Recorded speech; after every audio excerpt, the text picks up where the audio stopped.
සුබ දවසක් කියලා හැමෝම පිළිගන්නවා. අදත් ඔයාලා එකතු වෙලා ඉන්නේ Education 2020 YouTube channel එක ගෙනන අධ්‍යාපනික පාඩම් මාලාවේ තව එක් පාඩමක් එක්ක. අද අපි කතා කරන්න බලාපොරොත්තු වෙන්නේ මොකද්ද මේ සායනික අධීක්ෂණය නැත්නම් clinical supervision කියන්නේ මොකද්ද කියන කාරණය සම්බන්ධව සාකච්ඡා කරන්න. ඉතින් මෙන්න මේ වචනය හඳුන්වනකොට අපිට අවශ්‍ය වෙන වචන කිහිපයක් තියෙනවා.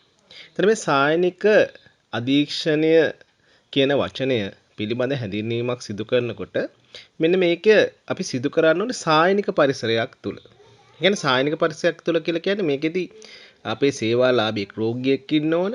ඒ වගේම අපි මේක සිදු කරන්න ඕනේ වාට්ටුවක හෝ සායනයක් තුල.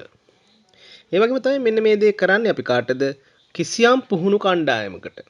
එක්ක වෛද්‍ය සිසුන් හෝ වේවා, හෙද සිසුන් හෝ වේවා, කවුරු හරි පුහුණු කණ්ඩායමකට තමයි මේ සායනික අධීක්ෂණය කියන ක්‍රියාවලිය සිදු කරන්නේ.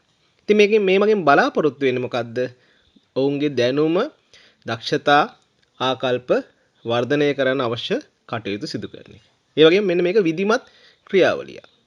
එහෙනම් අපිට මේ සායනික අධීක්ෂණය කියන එක මෙන්න මේ විදිහට හඳුන්වන්න පුළුවන්. කොහොමද?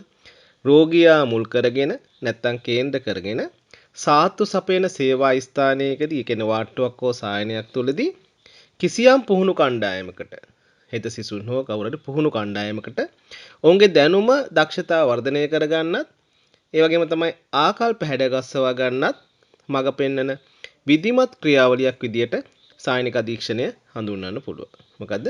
රෝගියා මුල් කරගෙන සාත්තු සපයන සේවා ස්ථානයක කිසියම් පුහුණු කණ්ඩායමකට ඔවුන්ගේ දැනුම දක්ෂතාව වර්ධනය කරගන්නත්, ඒ වගේම ආකල්ප හැඩගස්වා ගන්නත් මඟ පෙන්වන විධිමත් ක්‍රියාවලියක් විදියට සායනික අධීක්ෂණය හඳුන්වන්න පුළුවන්.